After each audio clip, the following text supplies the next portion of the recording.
सुप्रसिद्ध homeopathic हृदयरोगतज्ञ doctor Vidyasagar उमाळकर हे त्यांच्या चैतन्य होमिओपॅथी हार्ट केअर क्लिनिक आणि रिसर्च सेंटरमध्ये 35 वर्षांपासून विविध हृदयरोगांवर यशस्वीरित्या उपचार करत आहेत। डॉक्टर उमाळकरांनी संशोधित केलेल्या व्ही थेरपीनं हजारो रुग्णांना शस्त्रक्रिया न करता पूर्णतः हृदयरोगमुक्त केलं आहे। जागतिक स्तरावर होणाऱ्या एकूण मृतांपैकी 30% मृत्यू केवळ हृदयरोगांमुळे आणि यात भारताचा वाटा जास्त आहे। अनेक हृदयरुग्ण शस्त्रक्रिया करूनही रक्तवाहिन्यांमध्ये पुन्हा ब्लॉकेजेस निर्माण अनुभव घेत आहेत। यावर पर्याय म्हणून डॉक्टर उमाळकरांनी सुरक्षित आणि अत्यंत प्रभावी होमिओपॅथिक व्ही थेरपी अविरत संशोधनाने विकसित केली आहे। 15,000 पेक्षाही अधिक रुग्णांना त्यांचा लाभ झाला आहे।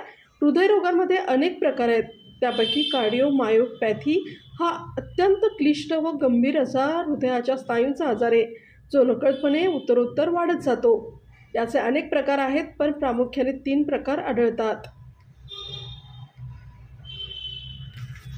हॅलो मित्रांनो, मी तुम्हाला ते मगाशी जी केस थोडी अर्धवट सांगितली ते पेशंट इथे आलेले आहेत आणि पेशंट स्वतः नाही आला, पण त्याचे वडील आलेले आहेत। ते आपल्याला थोडी माहिती देतील, ते आपण ऐका। मला पण प्रश्न होतो, पेपर कंटिन्यू करूया, करतोच आपण।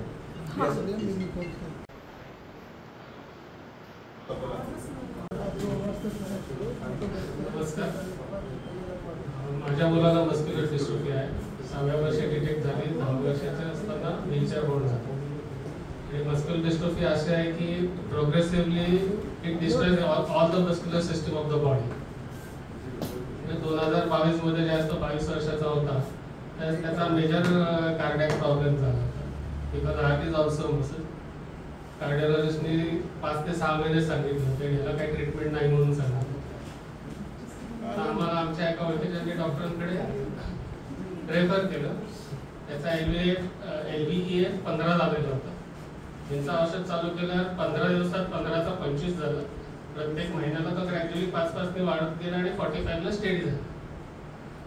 त्याच्यानंतर मागच्या वर्षी परत त्याला मेजर प्रॉब्लेम झाला, तर त्याला रेस्पिरेटरी अरेस्ट आला।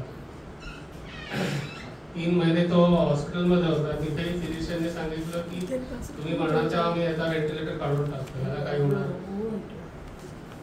याच्यावरती काही औषध नाही। पण सर पण तिथं हॉस्पिटल आलं, त्याच्या म्हणजे आपल्याला थोडा वेळ लागेल, पण 8 दिवसात 8 ते 10 दिवसात पेशंटमध्ये चेंजेस येतात। त्याच्या पुढे जाऊन सांगतो की जर का आता आपण जर का असे पेशंट बघत असू, हार्ट पेशंट, त्या प्रत्येकाचा आणि तुमचा देखील एक प्रश्न आहे की सर रात्री 2 वाजता माझी छाती दुखते, अशा वेळेस काय करायचं? गंभीर अवस्थेत आता हा जो पेशंट मी तुम्हाला सांगितला, त्यांनी पुढे त्या हॉस्पिटलमध्ये गेला, अमेरिकेत गेले, त्यांनी टेस्ट केला, तिथल्या डॉक्टरांनी त्यांना हे करून अशा प्रकारचं सर्टिफिकेट दिलं, ते फक्त अमेरिकेत होऊ शकतं। भारतामध्ये मला असं वाटतं की पण माझ्या एक सगळ्यात महत्त्वाचं सांगेन तुम्हाला, माझ्या या सगळ्या प्रवासात अनेक ॲलोपॅथिक डॉक्टरांनी मला खूप मदत केलेली आहे, हे मी आवर्जून सांगितलं। म्हणजे असे देखील पेशंट आहेत, डॉक्टर्स आहेत की ज्यांनी